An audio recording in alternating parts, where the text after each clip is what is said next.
Attendance कौन लेगा? Teachmint. Paper कौन चेक करेगा? टीचमेंट। तो हम क्या करेंगे? आप बस बच्चों का सिलेक्शन कराइए सर, बाकी सब टीचमेंट कर लेगा।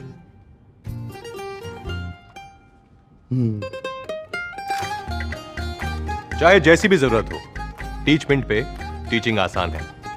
आज ही डाउनलोड करें टीचमेंट, इंडिया का नंबर 1 टीचिंग ऐप।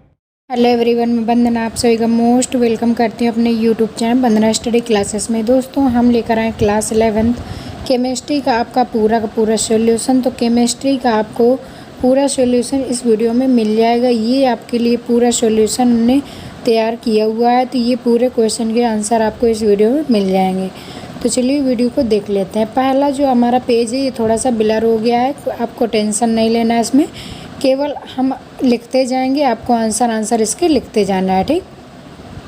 अगर दोस्तों ये वीडियो आपके लिए थोड़ा सा भी यूजफुल रहा है तो वीडियो को लाइक ज़रूर कर देना, चैनल को सब्सक्राइब कर लेना, अपने दोस्तों को भी शेयर कर लेना। चलिए स्टार्ट करते हैं। प्रश्न क्रमांक 1 में पहले का आंसर होगा आपका, जो वस्तुनिष्ठ प्रश्न होते हैं उनमें से पहले का आंसर होगा आपका 10 मोल। कितना हो जाएगा? 10 मोल। तो ये आपको पहले में 10 मोल लिख लेना है। इसके बाद दूसरे में हो जाएगा 14 है, ठीक। इसके बाद तीसरे में हो जाएगा फ्लोरीन। ये आपको इस तरीके से लिख लेना है। इसके बाद नेक्स्ट है चौथे में आपको दिया है द्रव्य का नहीं केवल ऊर्जा का, ठीक। द्रव्य का नहीं केवल ऊर्जा का, तो इसमें आपको राइट लिख लेना है।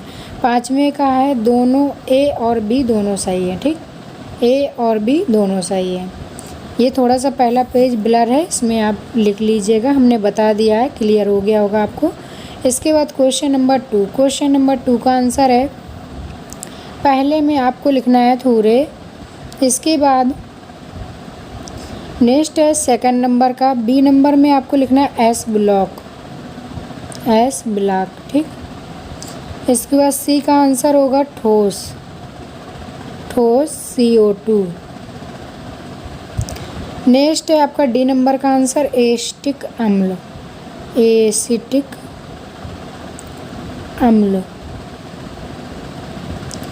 इसके बाद आपका ई नंबर का आंसर होगा प्रभाजी आसवन, ठीक। तो इस तरीके से लिख लेना है। अगर दोस्तों इसका सॉल्व PDF आपको चाहिए तो हमारा टेलीग्राम ग्रुप ज्वाइन कर सकते हैं, लिंक आपको डिस्क्रिप्शन में मिल जाएगा, चेक कर लीजिएगा।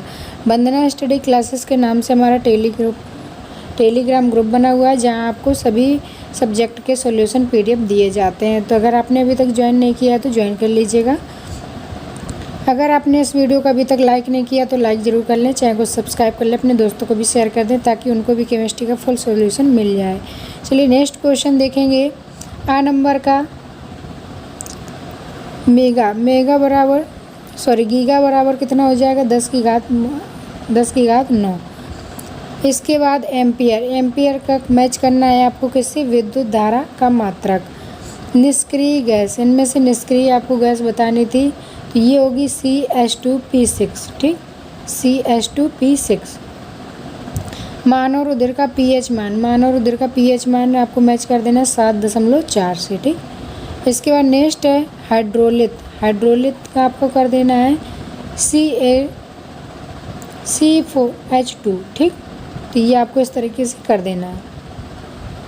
अब देखेंगे क्वेश्चन नंबर 4 का आंसर। क्वेश्चन नंबर 4 में आपको पहले का आंसर लिखना है बेरिलियम Ba, ठीक। इसके बाद नेक्स्ट है आपका बा नंबर में आपका आंसर लिखना है धनावेश से आकर्षित।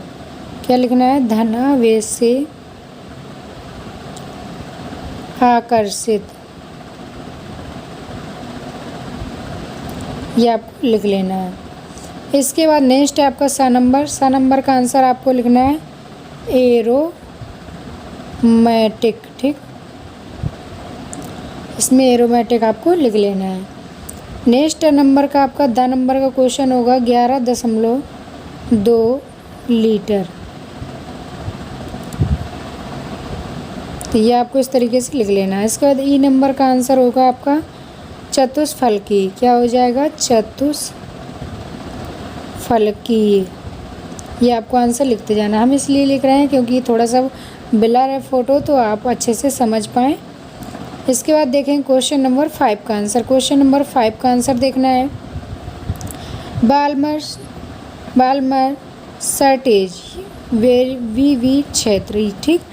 लेमन सीरीज, ये आपका दृश्य क्षेत्र, ये आपको बताना था कौन सा क्षेत्र है, तो ये दोनों आपको लिख लेना है।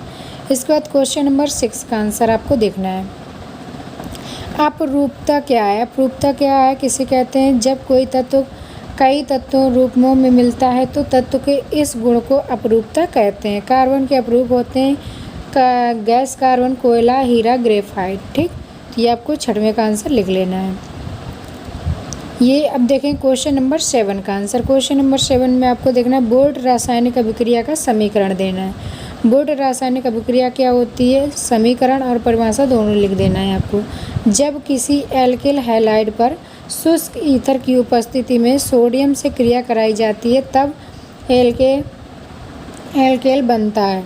एल्केन बनता है जिसे बोर्ड अभिक्रिया कहते हैं। तो ये रिएक्शन आपकी दी गई है, आपको लिख लेना है 2CH3Cl + 2Na शुष्क ईथर की प्रेजेंस में करवाएंगे तो CH3 + 2NaCl बन जाएगा। तो ये आपको बोर्ड अभिक्रिया लिख लेनी है। इसके बाद क्वेश्चन नंबर 8 का आंसर। क्वेश्चन नंबर 8 में लिखना है, किसी रासायनिक अभिक्रिया में अभिकारक और उत्पाद भाग लेते हैं। ये रासायनिक अभिक्रिया द्रव्यमान संरक्षण के नियम का पालन करती हैं। द्रव्यमान संरक्षण के नियम के पालन के लिए रासायनिक समीकरण को संतुलित करना आवश्यक होता है। तो ये आपको लिख देना C + O2, carbon + O2 = carbon dioxide. रासायनिक समीकरण संतुलित करने की विधियाँ लिखना है, तो अनुमान विधि, आंशिक समीकरण विधि, तो ये आपको 2 लिख देना है। इसके बाद देखें क्वेश्चन नंबर 9 का आंसर। क्वेश्चन नंबर 9 में आपको p ऑर्बिटल के चित्र बनाने थे, तो p ऑर्बिटल के ये आपके तीनों चित्र होते हैं, तो ये आपको ऐसे बना लेना है। दोस्तों अगर आपको और किसी सब्जेक्ट के सॉल्यूशन चाहिए तो आप कमेंट करके ज़रूर बताइएगा। सारे आपके सब्जेक्ट वाइज सॉल्यूशन दिए जा रहे हैं, तो आपको बिना झिझक बता देना है कि कौन सा सॉल्यूशन आपको चाहिए। अगर आपको इसका PDF चाहिए तो लिंक आपको डिस्क्रिप्शन में मिल जाएगा, वहाँ से भी आप चेक कर सकते हैं। अब देखेंगे प्रश्न क्रमांक 10 का आंसर। 10 में आपका क्या पूछा है, आयनन ऊर्जा और इलेक्ट्रॉन बंधुता क्या होती है। आयनन ऊर्जा क्या होती है, 1 मोल विलगित गैसीय परमाणु के अंतिम कक्ष से 1 मोल इलेक्ट्रॉन को अलग करने के लिए न्यूनतम आवश्यक ऊर्जा उस तत्व की आयनन एंथैल्पी अथवा आयनन ऊर्जा कहलाती है। ये लिख लेना है। इसके बाद इलेक्ट्रॉन बंधुता क्या होता है, तो इलेक्ट्रॉन ग्रहण एंथैल्पी एक परिमाणात्मक मान है एवं उस ऊर्जा को व्यक्त करता है जो एक विलगित गैसीय परमाणु के अंतिम कक्ष में एक इलेक्ट्रॉन को प्रविष्ट कराने के लिए मुक्त होती है। तो ये दोनों आपको लिख लेना है। इसके बाद क्वेश्चन नंबर 11 का आंसर। क्वेश्चन नंबर 11 में आपको आवर्त तालिका के अनुसार बताना था, तो क्षारीय मृदा धातु, इनमें से बेरिलियम और मैग्नीशियम। दूसरे में आपको 2 इलेक्ट्रॉन ग्रहण करने की प्रवृत्ति, ऑक्सीजन कर देना है। क्षारीय धातु कर देना है Na सोडियम। इसके बाद हैलोजन F फ्लोरीन, ठीक। क्वेश्चन नंबर 12 का आंसर। क्वेश्चन नंबर 12 का अथवे का है, लुईस अम्ल, लुईस क्षार, लुईस अम्ल क्या होते हैं, लुईस बेस क्या होते हैं, ये आपको बताना है। तो लुईस अम्ल होते हैं वे अम्ल जो एकांकी इलेक्ट्रॉन युग्म को ग्रहण करने की प्रवृत्ति रखते हैं, वे लुईस अम्ल कहलाते हैं। लुईस अम्ल कौन कौन से होते हैं, BaCl3 और आपका H+ आयन। तो ये आपके लुईस अम्ल के दोनों उदाहरण हैं, आपको लिख लेना है, परिभाषा भी आपको लिख देना है। इसके बाद लुईस क्षार क्या होते हैं, वे क्षार जो एकांकी इलेक्ट्रॉन युग्म को दान करने की प्रवृत्ति रखते हैं, वे आपके लुईस क्षार कहलाते हैं। इनमें आते हैं फ्लोरीन - OH-, ठीक। तो ये लुईस क्षार कहलाते हैं, ये आपको दोनों लिख लेना है। इसके बाद क्वेश्चन नंबर 13 का आंसर देखेंगे। क्वेश्चन नंबर 13 का आंसर है आपका प्रोटीनीकरण क्या है। प्रोटीनीकरण क्या होता है, इसका आपका परिभाषा सहित स्वतः प्रोटीनीकरण, जिसका लिखना है डेफिनेशन, जल के अणु में उपस्थित ऑक्सीजन की विद्युत ऋणात्मक प्रवृत्ति के कारण ये H bond O bond H के इलेक्ट्रॉन युग्म को आकर्षित करता है, जिससे प्रोटॉन मुक्त होता है इस जल का स्वतः प्रोटीनीकरण कहते हैं। इसे निम्न प्रकार अभिक्रियाओं में प्रदर्शित किया जाता है। तो ये आपको इस तरीके से लिख लेना है। ठीक, आराम आराम से इसको आप लिख सकते हैं। इसके बाद देखेंगे क्वेश्चन नंबर 14वें का आंसर। क्वेश्चन नंबर 14वें का आंसर है, वर्ग में ऊपर से नीचे आने पर परमाणु का आकार बढ़ता है तथा आवर्त सारणी में बाएं से दाएं जाने पर परमाणु का आकार कम होता है। अतः विकर्ण स्थिति में जाने पर परमाणु का आकार लगभग समान होता है। इसके कारण इनके गुण भी समान होते हैं।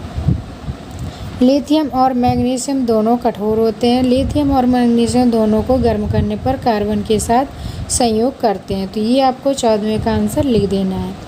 इसके बाद देखेंगे क्वेश्चन नंबर 15। क्वेश्चन नंबर 15 में आपको लिखना है, सूत्र दिए हैं, नाम लिखना है इनका आपको, IPSC नाम। तो ये आपके दिए गए हैं, आपको लिख लेना है। ठीक, इसके बाद देखेंगे क्वेश्चन नंबर 16वें का आंसर। क्वेश्चन नंबर 16वें में निकाय क्या होता है, परिवेश, आंतरिक ऊर्जा, इनकी परिभाषा आपको देना है। निकाय क्या है, ब्रह्मांड का वह भाग जिसे ऊष्मा गलित परिवर्तन के माध्यम के लिए अध्ययन के लिए चुना गया उसे निकाय कहते हैं। परिवेश क्या होता है, ऊष्मा गतिकी के अध्ययन के लिए चुने गए निकाय को अतिरिक्त जो भी शेष है वह परिवेश कहलाता है। ठीक, आंतरिक ऊर्जा, किसी पदार्थ में उपस्थित उसकी सभी प्रकार की संभव ऊष्माओं का योग आंतरिक ऊर्जा कहलाती है। आंतरिक ऊर्जा एक अवस्था फलन है। आंतरिक ऊर्जा को U से प्रदर्शित करते हैं। एंथैल्पी क्या होता है, परिभाषा लिखनी है, आप लिख लीजिएगा स्क्रीनशॉट लेकर इसका। अब विस्तृण गुण क्या होते हैं ये आपको लिख लेना है। ठीक, इसके बाद देखेंगे क्वेश्चन नंबर 17वें का आंसर। क्वेश्चन नंबर 17वां है आपका, इलेक्ट्रॉनिक विन्यास करना है। इलेक्ट्रॉनिक विन्यास, सभी तत्वों का अंतिम इलेक्ट्रॉन p उपकोष में प्रवेश करता है, अतः इसका सामान्य इलेक्ट्रॉन विन्यास NS2 NP1 से लेकर 6 होता है। ठीक, इसके बाद दूसरे का आंसर लिखना है आपको, समूह के प्रथम सदस्य। तो इस तरह से आपको लिखना है, समूह 13 बराबर B, समूह 14 बराबर C, समूह 15 का नाइट्रोजन ON, समूह 16 का O, समूह 17 का F, समूह 18 का Ne। ठीक, तो इस तरीके से आपको लिख लेना है। इसके बाद रोमन अंक का 3 का आंसर आपको लिखना है, ऑक्सीकरण अवस्थाएं। तो ऑक्सीकरण अवस्थाएं इन तत्वों की लिख देना है।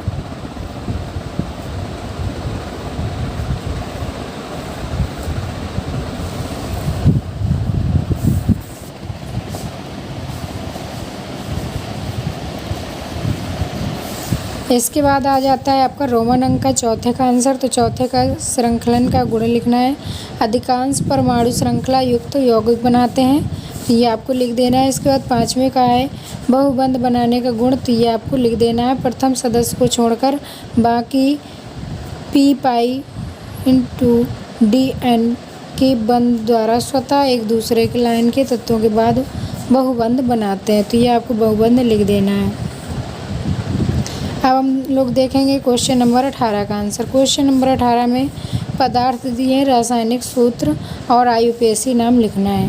तो ये आपके सिरका का रासायनिक सूत्र होता है CH3COOH, इसका IUPAC नाम होता है मेथेनॉल। इसके बाद सेकंड है ग्लूकोज का सूत्र होता है C6H12O6, इसका हो जाएगा O ग्लूकोज। पॉलीथीन का सूत्र होता है CH2 बॉन्ड CH2N, इसके अणु होते हैं, तो आपको पॉलीएथाइलिन लिख देना है।